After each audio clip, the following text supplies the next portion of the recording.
in this workshop, we're really going to be asking the question, how do we make lifestyle choices? How do we make good decisions about the way we live our life and the decisions that we make in each day outside of the framework that used to direct and guide and tell us what to do? So often in the LDS church, things are just kind of handed to you as, here is how you should live, here is how you should dress, here is how you should spend your time. And there are very often hard rules of in, out, yes, no, good, bad, whatever. But usually it's not just that black and white. It's not quite that cut and dry. And so outside of an institutional structure that tells you exactly what to do and what not to do, how do we make these decisions? We might not have been trained to make wise decisions. So how do we do it? That's what we're going to be talking about today. And I want Kimberly to just kind of start and help us brainstorm what are some of these topics, what are some of these questions, lifestyle choices that we need to make. Okay, so just shout at me whatever you're thinking, like, okay, I left the LDS church, they used to tell me X, Y, and Z, now I'm asking, what do I do? How do I drink alcohol? Yeah. What about... Did you say how do I drink? How do I drink alcohol?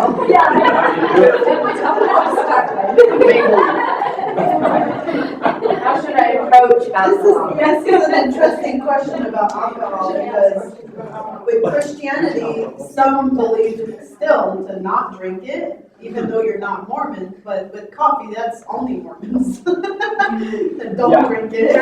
That should be a class next time. Yeah. How to drink alcohol and coffee. And tea, and soda, and what about tobacco, right? Like all that whole realm of drinking things. Yeah, what else? Fidelity in marriage. Yeah, how to navigate a marriage relationship. And fidelity is like people think, okay, you're going to go start carousing around. And Yeah. I was accused of pornography and alcohol for no other reason that I lost belief. Yeah, that's common, I think. What else, guys? How to raise young children. What do you do with your kids? Yeah, that's a huge question. What do you wear to church? Whatever the heck I want. Even like, what is modesty? What do you wear always? Even if it's not Sunday. That's true. That is a really good question. Yeah, me too. What else?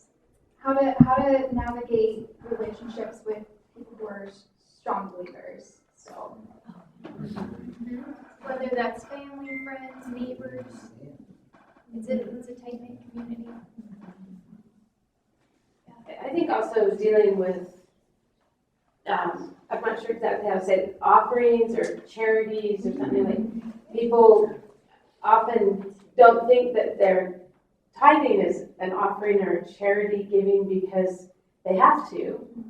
And so if they get involved with another organization or with the church, they think, passing a plate is really bad because their tithe is really bad, even though they're we were forced to give 10%. Now an offering is like being greedy and stuff like that. It's just that whole mindset with giving. Yeah. What does the Bible say about tithing? I'm still figuring this out. Yeah, even just generosity. Yeah. Bigger picture, money. Yeah. What do you do with your money? Yeah. Well, and are you required to give, or what is the requirement? Is it a requirement? Is it not? Is it, where To who? and why? Yeah. the government.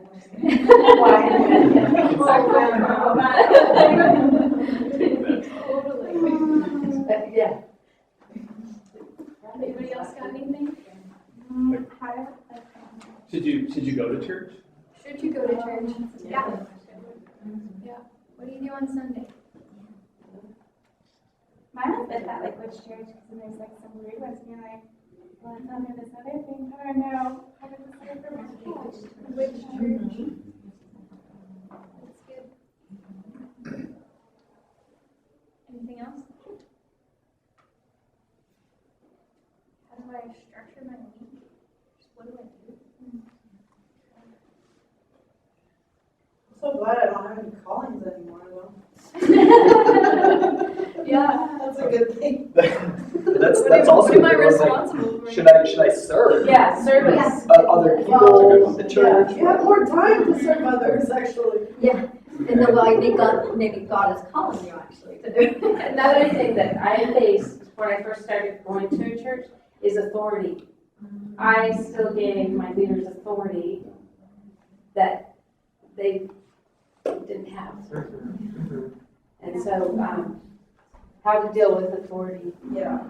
or lack thereof. Who is your authority? Yeah, that's good. Should we have authority? That's another question. Just you. For yourself. I think also like how much to invest in like religion and spirituality. Like it's just that type of balance is kind of hard to figure out. How many eggs do I put in this basket? Yeah. Yeah. It's our identity. Because I feel like our identity was all growing up with the church. Yeah. Or what church we were in. Yeah.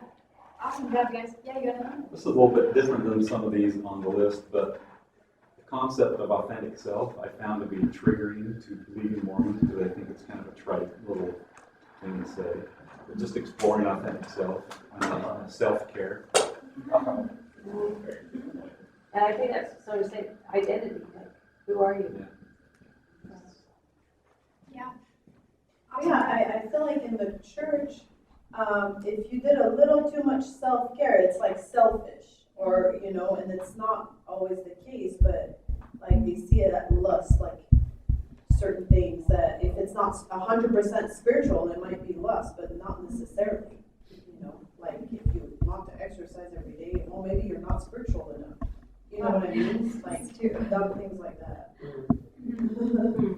Yeah. Good. That's a great list. I think it's super helpful to ask these questions, and even if at first you're like, oh, I can't ask that, it might still be good to just ask the question, what should I think about this? What should I say about this? How do I approach this topic? I think most of the time, any questions on the table, you don't have to share with people that you don't think you should share it with, but I think it's helpful to at least consider, man, how should I dress? I've always dressed a certain way. Does that need to change?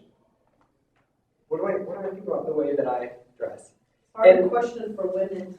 Yeah, different. Okay, well, I'm not going to give an answer necessarily, but here's the question. Yeah, it's gonna be different depending on if you're a man or a woman. If you live in this country or a different country. If you grew up here or there, there's so many different factors to the question. And I think each one is worthy of great exploration. But how do we begin? How do we even begin answering some of these questions? I want to help give some principles from the Bible that can help guide. Because we don't really have an authoritative structure that says this anymore. But we have the Word, the Bible, that helps us guide into an answer. And maybe sometimes that answer is different for me than it is for Kimberly, depending on the situations that we're in, the communities that we're around, how we approach the world. And so here are a couple principles. I'm going to read some things. So if you have a Bible or a Bible on your phone and you want to follow along, that could be super helpful. If you want to take notes on what some of these passages are and study them on your own separately, that could also be really helpful. But I want to start in the book of 1 Peter. It's near the end of the Bible. In 1 Peter, the Apostle Peter is writing to the Christian churches. And here in 1 Peter chapter 2, verses 15 through 17, it says, "For this is the will of God, that by doing good you should put to silence the ignorance of foolish people. Live as people who are free, not using your freedom as a cover-up for evil, but living as servants of God. Honor everyone, love the brotherhood, fear God, honor the emperor." What do we see going on? What is the instruction here that 1 Peter is giving? Love God, love others. Right? He's really drawing it back to that core principle. We want to love God. and we want to be a servant to others. We want to love other people. What's the reference again? This was 1 Peter chapter 2, verses 15 through 17. Any other observations from what I read there? Living free is interesting because they were coming out of a very structured religious environment. Mm-hmm. And to show your freedom, but that's in the LDS church, right? It's like, oh, those grace people, they just sin. Now they just sin because they have grace or whatever. But that was addressed there, that whole idea. Live free, but not to cover up your sins. To try and be good, but show your freedom. Yeah. I had someone that I knew was close to me as they found out the church wasn't true, the Mormon church. They decided, and they were both very professional. One was a doctor, one was an FBI agent, and they just thought, well, life is for fun now. And they had a great marriage before, but they decided to have an open marriage, everything goes, and things just fell apart. Yeah. So, yeah, It happens to a lot of important. people that leave the church. Yeah. So let's now turn over to the book of 1 Corinthians.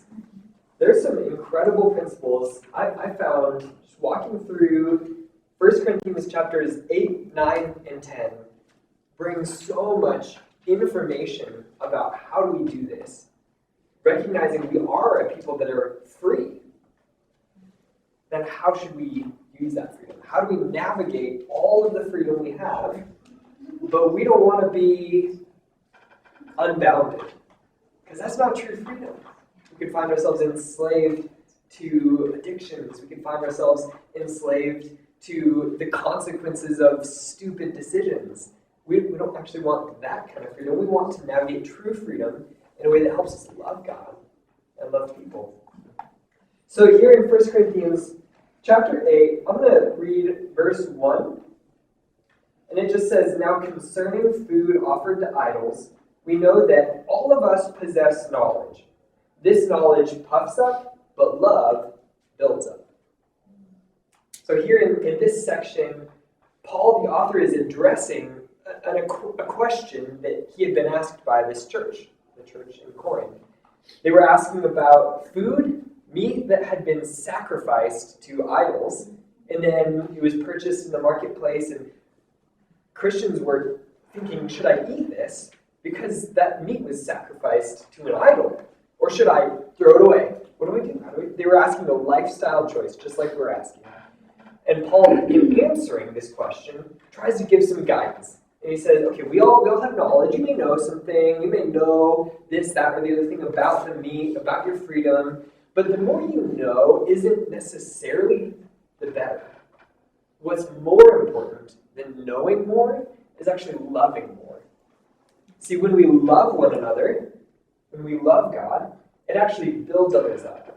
Because when we simply acquire knowledge, we can end up with big heads, thinking we know a ton.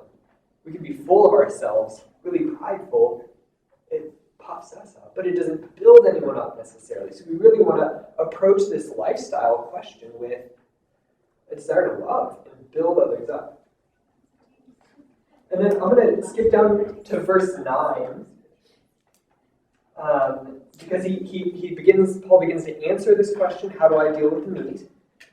But in verse 9, he says this, "But take care that this right of yours does not somehow become a stumbling block for the weak."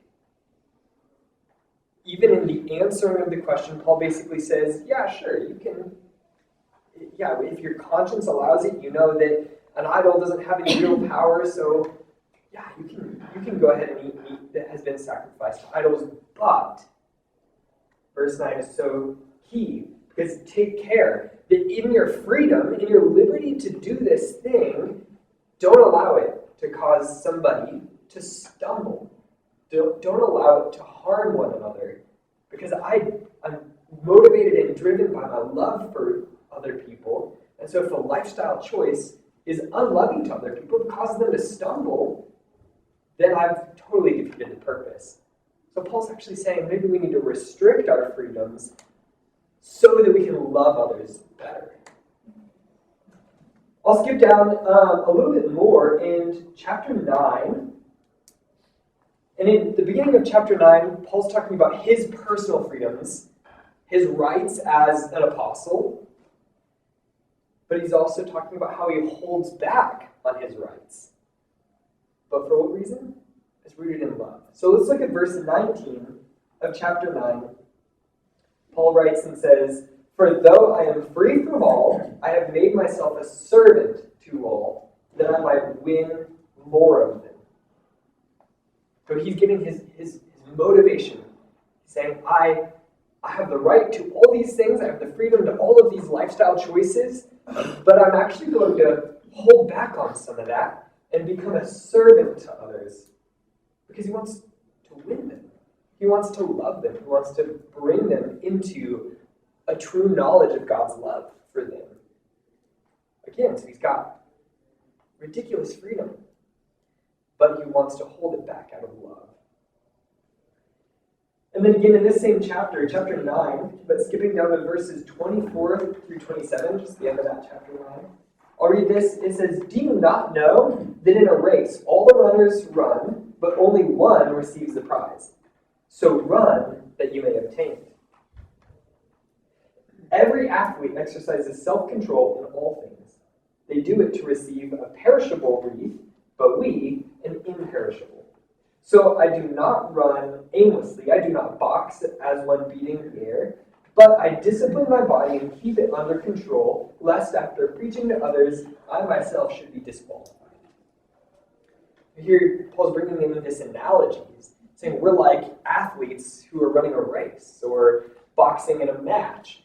And Can you remind me what is the reference for this? yeah, this is 1 Corinthians chapter 9, and I read verses 24 through 27. So in this analogy, we're like athletes.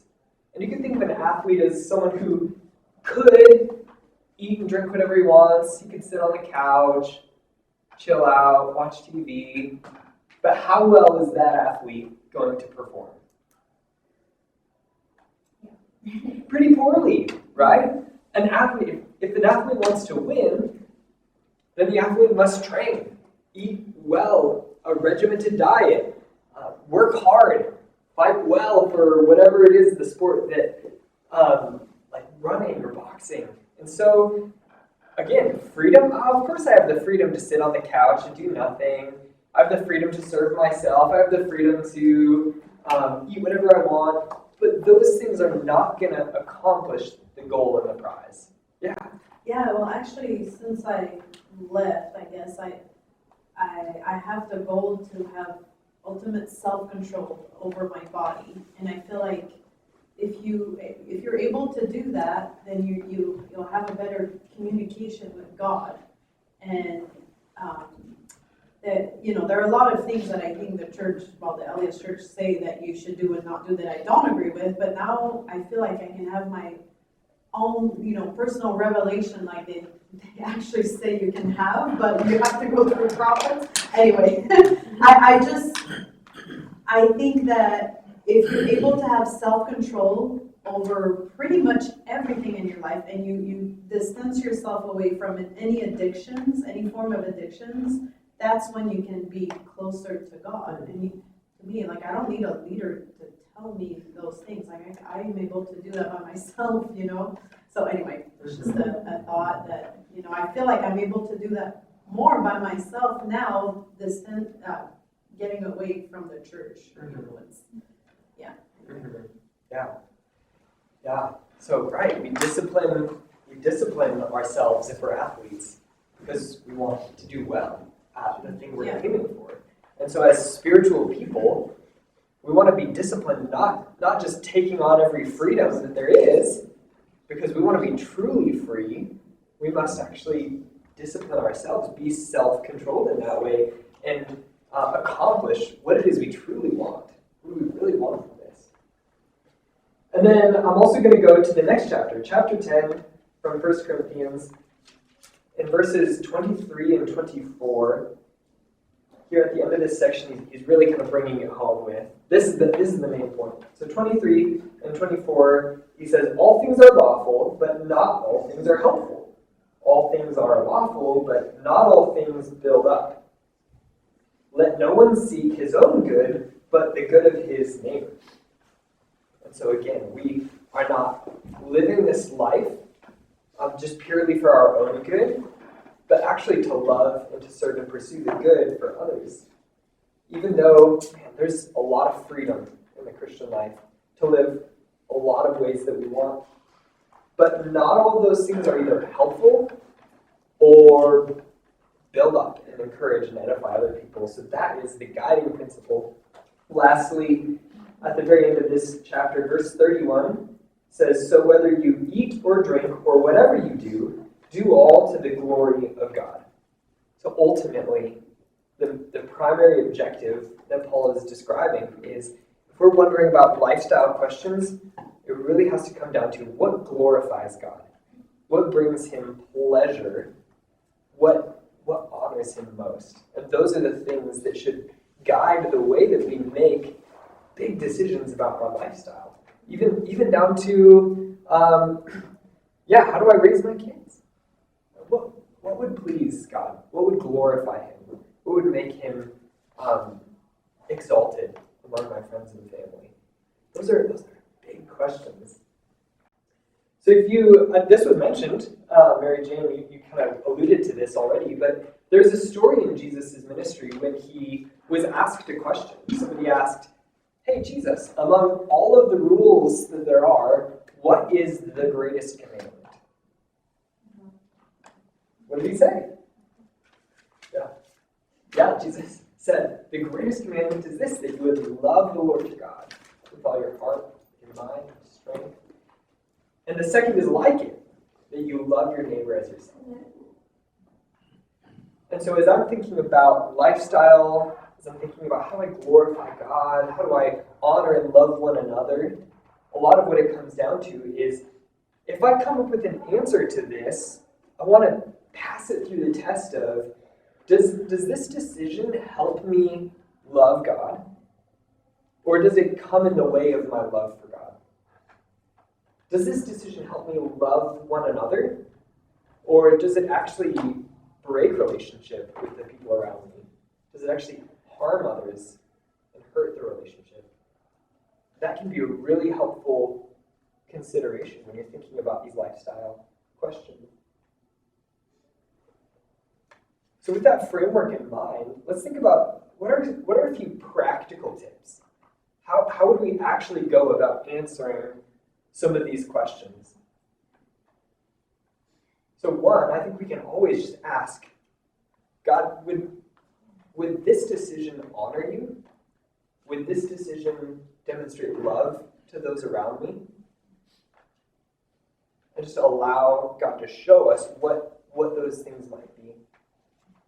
But it can also be helpful because while the Bible isn't really a rule book, it doesn't necessarily give every answer for every question we have, but it gives wisdom for every question we have.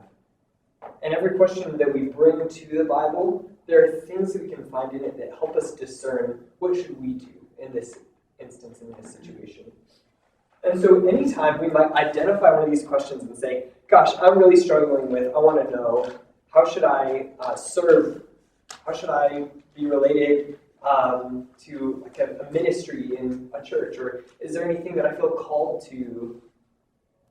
A pathway forward could be maybe I'm going to try to find any Bible verse, any reference in the Bible that would relate to that. There are a couple different ways you could do this. You can always search online. You can search for Bible verses related to service, Bible verses related to calling. And you can just try to gather as much as there is available. You could ask a friend, hey, Kimberly, what Bible verses might help me know whether I should serve, whether I have a calling or not. Kimberly can help me identify maybe a few other verses. Or for some people, in the back of the Bible, there's what's called a concordance, or there's a topical index that just alphabetically down, it has a bunch of topics And you might find under the S category, there is a category for serving. And you could say, okay, I'm going to read the 7 Bible verses that it mentions there that are related to serving. And as you're working through those, you're constantly asking God to show you, what does this Bible verse teach me about how I can answer this question? Should I serve? How should I serve? What should I do? You can also ask one another. You can say, hey, help me understand. How do you serve? How have you navigated this question? And I don't necessarily want to just adopt other people's attitudes and their thoughts. Maybe they've made a decision, and I don't want to just grab onto it and say, well, they're smart. They're godly, right? I'm going to do what they do. No, I don't want us to just fall into that. But as people share with us how they've worked through the question, then they can hopefully help point us in a direction so that we can discern what God is showing us and speaking to us. I think it's also helpful to consider who are the people that you trust. Not just asking anybody, but people that you look up to genuinely. You think, man, they make wise decisions, they make wise choices. It can also be really helpful just to read the whole Bible. I like to describe the Bible as a revelation of God's nature, His character, His glory. And so the more you understand who God has shown Himself to be through the Bible, the more that you know His character. You know what's on His heart, what's on His mind, what He's thinking about, what He cares about. And as you learn those things, you can kind of do a test with some of this. If you're asking, who is my identity? Or what is my identity? Who am I? And you're leaning in an answer, but you just say, you know what, that doesn't really feel like it lines up with God's character as I know Him. Well, that can maybe be instructive to say, maybe there's something I'm missing. Maybe I need to relook. Because I want my weekly decisions, my lifestyle choices to fit with God's character. The things that He actually wants me to grow in based on what I know His heart to be. And a last suggestion I have is, I think we should often ask ourselves, what's my motivation? If I'm asking about alcohol, am I asking because I don't really care about the correct answer? I just want to drink. Then maybe it's selfishly motivated. I think we should check that and notice it. Maybe it's out of, I'm afraid of what other people might think of me. Maybe I hang out around people that they drink, and if they find out that I don't think that it's okay to drink alcohol, what are they going to think about me? I'm afraid of that. That's another motivation we should check that. Or the other way around, maybe none of my friends drink alcohol, but I want to, but I'm afraid of how they might think of me. Maybe that's just something to be aware of. Are my motivations rooted in a high view of myself? Am I prideful? Do I think I'm just that great? Maybe that's something else to check. Or I think here's a really good motivation. As we're asking these questions, I really want us to be motivated by what Paul was motivated by what Peter was motivated by, that we read at the beginning. That we're motivated by what most gives glory and honor to God, and what most helps us love one another. That truly should be the best motivation for us asking all of these questions, and I think we can be guided in that really well. So we're going to work through an example. Really? Okay, you guys ready to actually do this? So it's not just, here's some ideas. Good luck. Okay, so I think one up here that's really kind of a little bit trickier is, how do I structure my week? Because you can't really type that into Google. You can't really just have answers pop up. Something like alcohol, you could type into Google and say verses on alcohol, verses on wine, verses on drinking, and they'll pop up. So that one I'm going to release you to research, but let's walk through just a handful of things that may guide, what do I do with my time? How do I structure my week? So does anybody want to read for me Genesis chapter 2, verses 1 through 3? We're going to read a bunch of verses, and then I'm going to ask you what you think. So somebody read Genesis 2, chapter 2, verses 1 through 3 for me.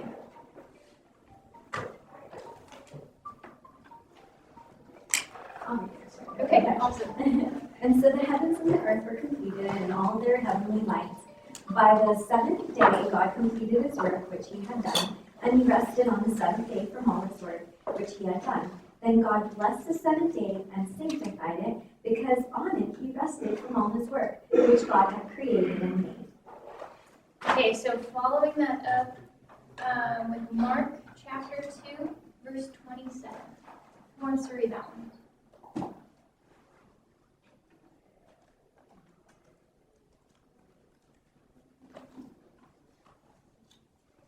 You said Mark 2:27? Is that not right? I'm there now. I think that's what I said. Yeah, Mark 21st, Mark chapter 2:27. Yeah. I can do it. Jesus said that the Sabbath was made for man, not man for the Sabbath. Okay, perfect. Luke 14, 12 through 14.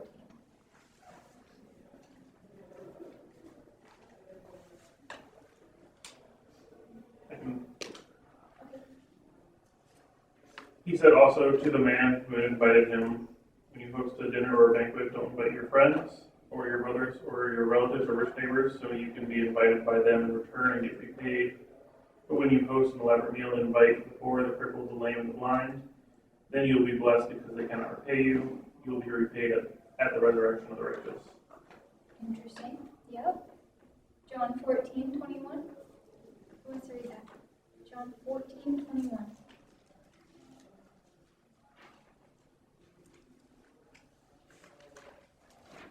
He who has my commandments and keeps them, it is he who loves me. He who loves me will be loved by my Father, and I will love him and manifest myself to him.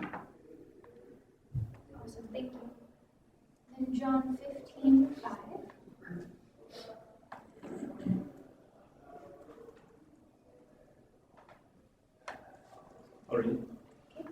I am the vine, ye are the branches. He that abideth in me, and I in him, the same bringeth forth much fruit, for without me ye can do nothing. Great. So Acts chapter 2, verse 42 through 47.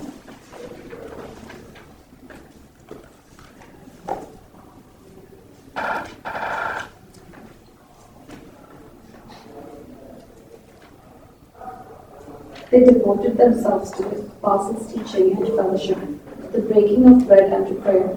Everyone was filled with awe at the many wonders and signs performed by the apostles. All the believers were together and had everything in common. They sold property and possessions to give to anyone who had need. What? Just through 47, was that 47? Every day they continued to meet together in the temple courts. They broke bread in their homes and ate together with glad and sincere hearts, praising God and enjoying the favor of all the people. And the Lord added to their number daily those who were being saved. Awesome.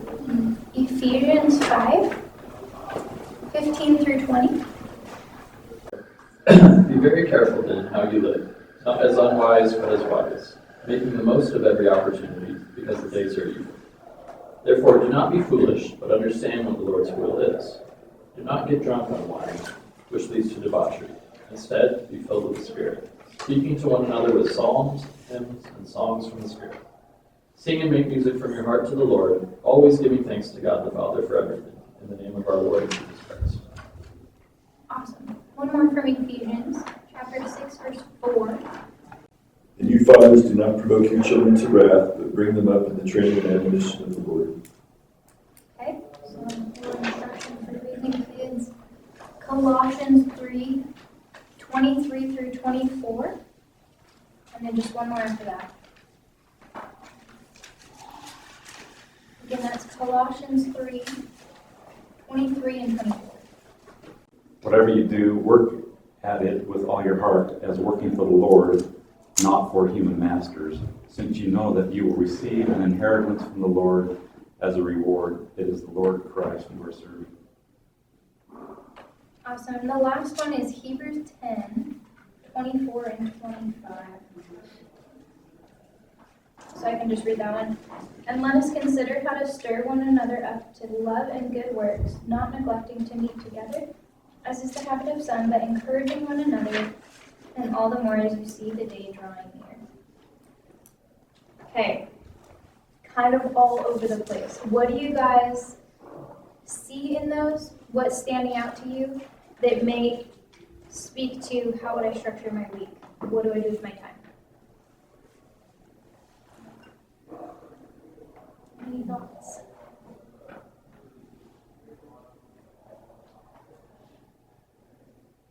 I think it started out with like, have a Sabbath, like just that God himself took a rest. So we probably should take a rest too. Right. Especially being human, and God thinks it's a good idea. Right. Yeah, God did it, and then he says that this was created for man, not man to serve the Sabbath. Like, no, it's meant to serve you. So maybe some patterns of rest. Yeah, that's awesome. Good observation. What else do you guys see in there?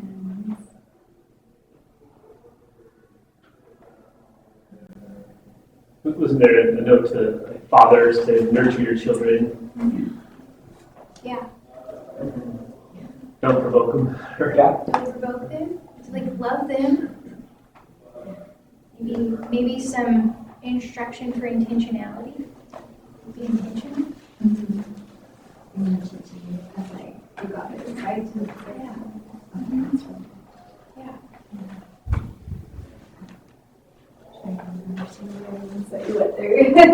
There was one kind of obscure one about hospitality. Anybody remember that one? That is, was that Luke 14? Oh, okay. Luke 14, verse 12 to 14. Just kind of a different thing to think through. Like who do you surround yourself with? Maybe it's not all about how you look. Maybe it's not about what do people think about me. Maybe it's not about being repaid. But it's that verse in particular is talking about like if you're hosting a dinner or a gathering, then inviting people who you know can repay you. And so I think it's getting at the heart behind like maybe generosity even a little bit and just loving people and loving God. God says like what you do for the least of these, talking to children, but you do for me. So interesting. Maybe there's also maybe a call to host. Like maybe we invite people into our mess and we're not trying to look perfect. I don't know. Just some thoughts. Why I threw that one in there. What else did you guys see? I know there was a lot of verses. The gathering together in Acts. Gather together. Oh, yes. Yeah, don't go it alone. Spend time with one another. What are they doing in Acts? Does anyone remember some of the things they're doing specifically? Well, it's in fellowship and the breaking of bread and praying together. And I think it's cool too. Everyone kept feeling a sense of awe and then others. So I'm guessing they were probably sharing like miracles and things that were happening, which is very interesting. For young Mormonism, a lot of times when I would share what I was seeing come out of Mormonism, like for the first time, like experiencing miracles and things as I came into Christianity, I never saw it in Mormonism. And I'd share it with my family, and they'll be like, oh, we're supposed to keep those things sacred. That's why we don't share. Like, really? I don't think the scriptures say that. But rather build each other up with stories. With those stories and the faith that you create, like, it's not about you. You're sharing it because it's what God did. But, you know. You mentioned prayer. There are a couple of those verses specifically about abiding. Does anyone remember what those said? Spending time with the vine. Where are the branches? Our life source is rooted, and we are just a branch off of it. And so some of our time ought to be spent with the life source. Through prayer, is mentioned in Acts. Yeah. What else? What else do you guys see? Chuck, you had your hand up a minute ago. Well, yeah, just an overall comment. The abiding, part of what you said earlier, spending time in the Word. This list you gave, principles you gave are very good for those areas of Scripture that are gray areas, coffee, for example. But then Scripture is very specific about things like going to church, should I go to church, tithing. So as you get into the Word and I suggest maybe a one-year Bible. So every day you're hitting Old Testament, New Testament, Psalm, Proverbs. So when the year is over, you've read through the Bible. As well as doing whatever study you want to do. And so as you get into the Word, some of these answers to these questions will come automatically, and then the principles you advocated will help with those gray areas that are on the list. That's how I see the whole thing. Word, even the Word will help you abide, as you just said. And it's okay to pick just one book of the Bible and read it with the lens of the question you're asking. And say like, okay, what does this say about generosity, money, finances? And just read the whole book and draw out whatever's there. Can be kind of just really helpful too. Even if you read the same book 6 times with your different lens on, like, okay, what does it say about hosting? What does it say about God? What does it say about love? I mean, you'll draw different things out. Yeah, here's a great example. The book of Ephesians is a dense book. There's a lot packed in a few chapters. And I love that idea because you can read the whole book of Ephesians really with the set of lenses you put on your face, and you're thinking, I want to read this book to understand what is the message of the gospel that Paul is writing about. And you're going to get so much good stuff out of the book, but you can start over at the beginning of the book, read it again, and ask a totally different question, like, how should I relate to other Christians? And you're going to see completely new things. And it's almost going to be a brand new book because you're asking a different question, and so different things are coming and being highlighted in it. So it's really profound that every time you read something that you've already read in the Bible, but with a new question, with a new pair of glasses that you're looking at it through, wow, God is just going to show you so many new things that you didn't think you would have seen there. So that can be a really helpful tool. I just have to make a quick comment on that. It's so true. I mean, I remember when I started to realize when they call it the living word, because it would do that. It's so amazing. But I read the book around so many times. Never did that. So it's very amazing. That's interesting. Yeah. I also remember that I may have been you in the back. You said something about self-care. Yeah. Right? Like, what about that? And that verse was the one in Hebrews, I could be wrong, but the one about running the race and like being prepared and equipped, and how are you going to run as though you're aiming to win? I think maybe that speaks into a little bit of how do I structure my week? What is the aim? Am I living in a way that's healthy? Am I living in a way that's if I'm a boxer or a runner, am I sitting on the couch all the time? Maybe that's not the wisest choice if your aim is to win, right? And so as we go through life, if the aim is to glorify God and love people, then what are we doing throughout the week towards that? And some of it is going to be simply like, be healthy. Like, can you gather with other people if you're sick all the time? Probably not. Can you tend to an emergency if you haven't been keeping up on whatever? Like, I don't know what it is for you. Well, I think what I was trying to say is, I don't know, the Mormon church, they put so much emphasis on the word of wisdom, right? This is their thing. Like, don't drink alcohol, don't drink coffee, all these rules you have to follow, but then they say, oh yeah, you have to exercise, but they don't put a lot of attention on that. It's all about the things that you should be doing, but they're not focusing on really what makes you healthy, in my opinion. Like, and now that I'm out of this, I'm actually like, hey, I know what's healthy for me, and that those rules don't even make sense anymore. If that makes sense. Right. Yeah. Yeah. Like, what is your specific life? What is God calling you to? Yeah, yeah. Right. Yeah, and like the rule doesn't exist so that you can serve the rule. That's really pointless. Yeah. But a rule, or I often think of these as principles, because it's not just hard and fast, but the principles are there to serve me as I make these decisions of what best honors God and others. And so like, I'll allow that directionality to be correct, and not like, oh, I'm living to serve the rules. Like I was following the rules blindly, not understanding why we had all these rules, and now that I don't have these rules anymore, like I actually can make, choices for myself, and I know I am doing them. And I know that what I'm doing is good because I actually have results from it. But, following rules blindly just to have faith, it just doesn't make sense,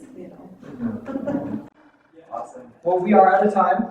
If you have more questions about this topic, for sure, feel free to grab one of us at some time or ask it in the Connect group. That's what's next. You're going to join in the Connect group of games. So I hope you enjoyed this and learned some interesting, insightful ideas about Connect. Thank you. Thanks for coming in. Thank you.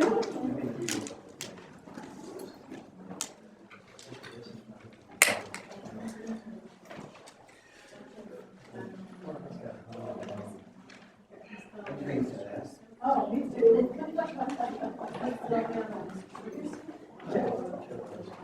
Let's see, like, in Utah, it's the only place, I don't know if you're not from Colorado, here it's place where they have soda shops that add more sugar to it. Feels tired. Feels good.